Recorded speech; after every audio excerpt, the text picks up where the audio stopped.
All right. So, Mark,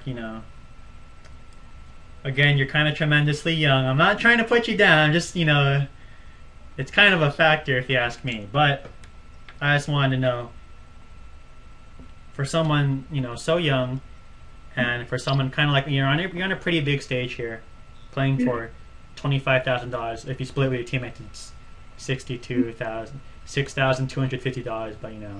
But there's taxes. But you're still playing for a lot of money, big stage. Yeah. Is there any pressure from your friends or family? Um, I don't know if it's considered pressure, but they're just saying like, "Oh, we're rooting for you." They aren't like saying you have to win this or we're all gonna die or something. They're like, they're sort of they're excited about it, but at the same time they're rooting for me. So I do have a lot of friends and family that are supporting me. I say the most pressure is coming from me to try to win it, since I think about it almost every day, and I have a lot of pressure on myself to try to do good. Going for the gold, right? Yep. All right, cool. I'm rooting for you too, man. Thanks. You're welcome. Okay, so what would you say your play style is? Are you going to be the person going for the flag, or are you going to be the person defending that guy? I don't know. Sort of my strategy right now is you never know until you meet your teammates. But my strategy would sort of be 3-on-1, which means 3 on offense, 1 on defense. Mm-hmm. I would see myself sort of as one of the man on offense. I would consider myself sort of going for the flag, but still sort of keeping an eye on defense as well. So sort of be like a cover person, I guess you could say. So it'd be in between. Okay, I okay. could do either one, I guess. I see. All right. It's gonna. So, kind of again, you've had some time from being introduced. You got told you got drafted. Have any strategies crossed your mind? Have you been planning anything? I'm not gonna say too much, but like I said, 3-on-1, Mm-hmm. and I think what's gonna be a big factor, and I'm gonna plan on doing this, holding the flag. Yeah. So the Terminators, the first two and past two seasons did that, and of course Yeah, some North. other teams did that too. Yeah, the Determinators or Northwest, because we've won it the past 2 years. They're But from Salt Lake City, Utah. Right? yeah, I have a map here. That's in the Northwest. Utah is right there, and that's in the Northwest. So, but yeah, they have held the flag. I think that's going to be a big factor. I am going to do that, since if we get up by 10 to 15 points, we can easily hold the flag and just sustain them. Right. I'm not also familiar with the rules from the previous years. I'm not too familiar. Do they get points for tagging people too, or just for the flag catch? Yeah. You get 5 points for flag capture, 1 point for tagging an opponent. Okay. Okay. And the games are 5 minutes, so time management is probably going to be critical. Yeah. It's sort of weird in bracket play, Mm-hmm. which if you advance at pool play, it's stoppage time. On pool play, it's continuous time. So it's really just like 5 minutes, give as many points as you can when not stopping the clock. While in bracket play, they do stop the clock. So it's sort of, After each capture the flag, after each capture. um, it's after each capture, but in pool play, it's continuous time. So if you capture a flag, you just have to get back as soon as possible and restart with the clock still going. So That's definitely a little strange. Because what if and, we're playing against each other and I capture your flag and I'm just walking up there all slow or something. yeah, you can be like going slow motion. Yeah. But Well, I'm sure. Hopefully, Nerf.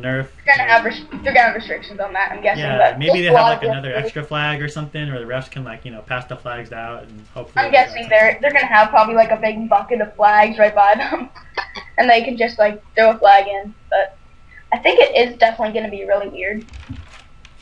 Yeah, There's a lot of crazy rules. yeah. Mark was mentioning some rules off camera. He said you can switch blasters in between matches, correct? Yes. You can switch blasters in between matches, you cannot switch in matches. So if you have a speed load 6 and you want to switch out with a swarm fire, you have to do that outside the match. But here's the weird thing. Inside a match, you can also, with a teammate, if you have a speed load 6 and they have a swarm fire and you want a swarm fire, you can switch out if they agree to speed load 6 with them in play. But you can't switch out your gun with another gun that someone doesn't have. So it's very confusing. You also mentioned that the refs can replace your jammed blaster or unjam it for you? Yeah, they can. If it gets jammed, they can unjam it, or they'll just give you a new one and you keep playing. So I'm assuming you're on some kind of your own personal timeout while that happens. Personal timeout. So they can't shoot you, but your team is down 3. It's down 1 man. Okay. There's sort of consequence. Okay. This is definitely very interesting. I know teams have two timeouts each game, right? Yeah, 2 timeouts. Any player can call them. So your whole team could not agree on a timeout, and you could just hear timeout, and yeah, you can't really do anything about it. But there are 2 timeouts. How long is each timeout? I don't know. They don't mention that in any of the rules, so it's sort of hard to know. I guess we'll find out when I get there. Hopefully, yeah. I think because how long are each because when you get hit you're supposed to go to a box, I think, a penalty box? Yeah.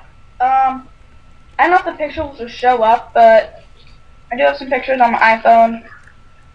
Oh snap, Mark has an iPhone. Yeah. Where is it?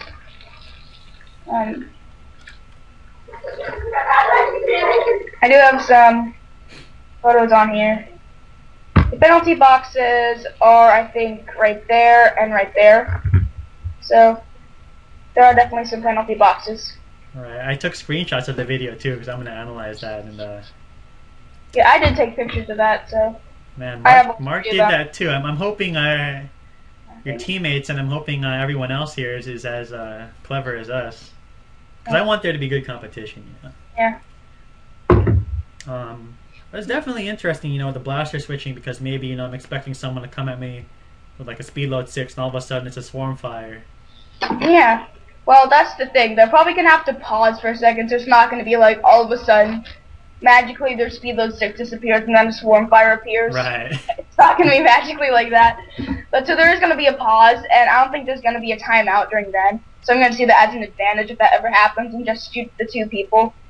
So. Well, Nerf can be pretty quick.